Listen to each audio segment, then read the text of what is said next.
Hello and welcome to CreArtive by Nature. My name is Donna. Today I'm participating in the $5 Goodwill Challenge hosted by Hillary at Old World Home. Her channel link and the playlist will be down in the description box. Here you can see I have found this beautiful leaf glass tray. I purchased it for $1. I thought it was absolutely gorgeous and I will be leaving this piece as is. The other items I found were these beautiful books. This one I thought was absolutely gorgeous and perfect for this time. It is a journal and it has beautiful images and places to journal and quotes and questions. I love the colors that they used on the cover.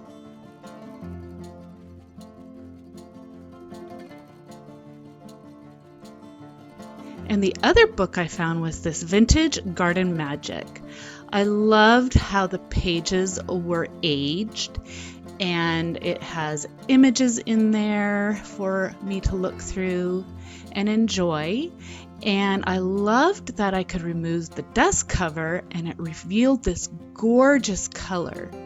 So I am going to just use these books again as is. I'm not going to alter them. I think they are beautiful to use in my display.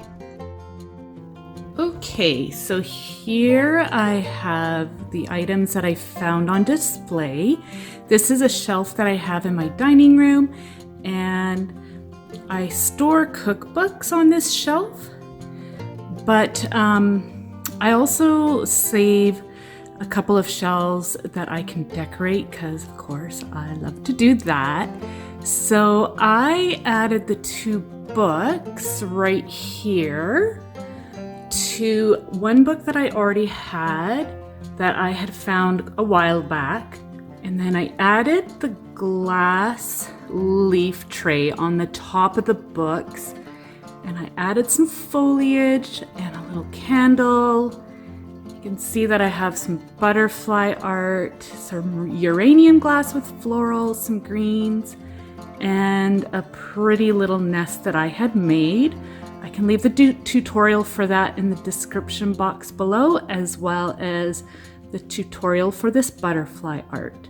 I'm really happy with what I have done here. I kept it fresh and perfect for springtime. I didn't want to do anything to the books or the leaf tray because I just thought they were gorgeous as is. So yeah, anyways, I hope you all enjoyed that. And I want to say thank you to Hillary and all of you fellow creators. And thank you all for watching. Take care. Bye.